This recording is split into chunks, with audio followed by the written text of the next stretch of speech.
From superstars to bankrupt, what legal tech companies must learn from the past. Welcome to Tom Time, Episode 8. I'm glad you are here. Today, we look into the past to understand the present and project what the future might hold for the legal tech industry and the legal profession. Let's get started. Once upon a time, a company called Spire was going to reinvent legal services. A company called Atrium was going to modernize law firms. A company named Katerra was going to become the Salesforce of construction. They had elite founders, they had tier one investors, they raised billions in capital. And today, bankrupt, shut down, gone. Case studies. For then, the funding wheel had been spinning fast. Valuations were astronomical, belief and self esteem unlimited, until market reality showed up. If you think this story is about the past, think again. Because right now, in the legal tech world, the wheel is spinning faster than ever. Harvey, Legora, many others. Valuations are climbing in months, not years. But when that happens, financial sobriety enters the room. Confidence meets confirmation. Katerra is a textbook case. They raised a gigantic 1.6 billion US dollars backed by SoftBank. Yet, they are gone. The question is not whether products are brilliant or founders are uber smart. The question is whether there is sustainable product market fit. So what happened to Katerra? They had a bold ambition to industrialize construction, to become the sales force of a $12 trillion industry. They loudly emphasized growth and disruption, yet without a clear path to profitability. They scaled before they nailed product market fit. Bleeding money, but dim outlook. The market simply didn't pull their services. Factories had to close. Layoffs began. In 2021, they had to file for bankruptcy. The official reasons were very complex, but in retrospect, one point stood out: premature scaling. 34% of startups or rising stars fail because of lack of PMF. Capital injections do not create product market fit. Dumb licenses don't either. If you have product market fit, money accelerates your growth. If you don't, money accelerates your collapse. Now let's move closer to the legal tech space. Spotlight on a company called Atrium, founded in 2017 by Justin Kan, a superstar in the startup world and in Silicon Valley. He raised $75 million. The promise? A hybrid legal software plus law firm model, subscription pricing, full stack integration. It sounded revolutionary, and I still applaud his vision. But here's what Justin later admitted. Adding more money to a situation of lack of product market fit rarely works.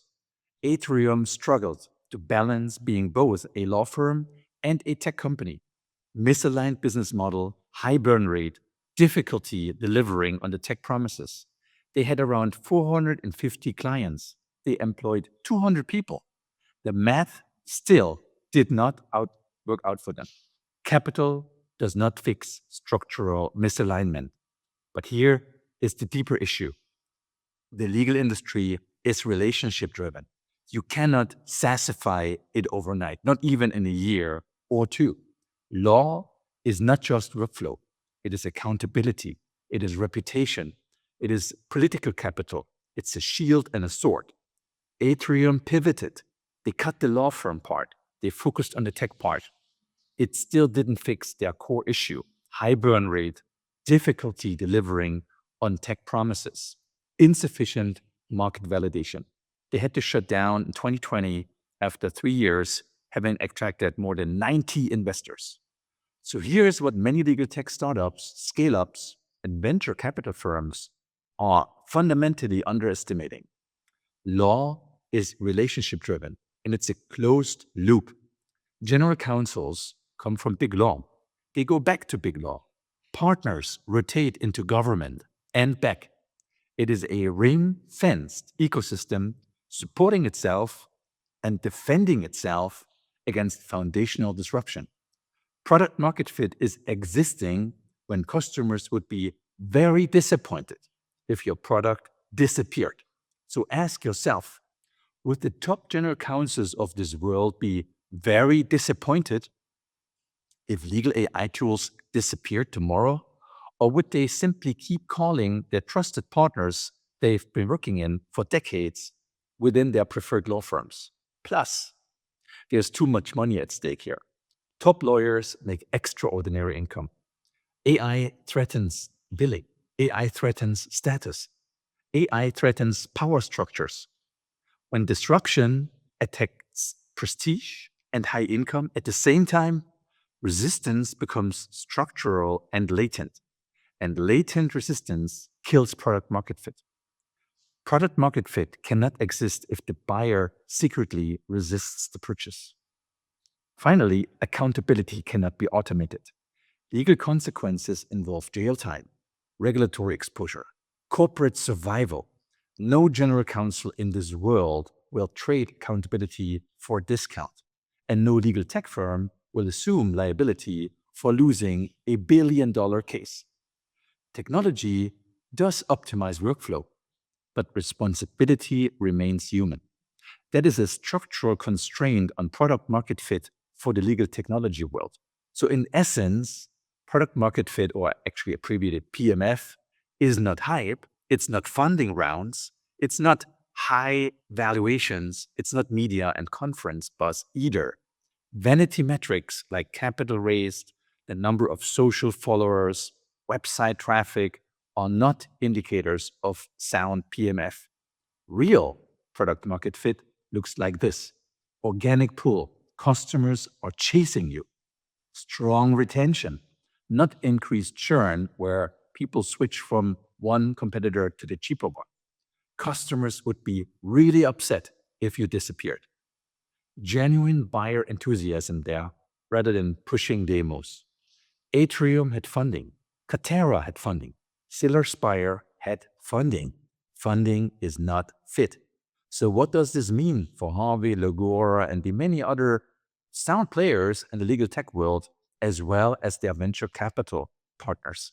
This is a warning, not more and not less.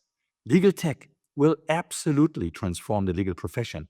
It does not mean these companies will fail, but it means they must deeply understand the legal market they are entering in order to generate sustainable value for their stakeholders and users.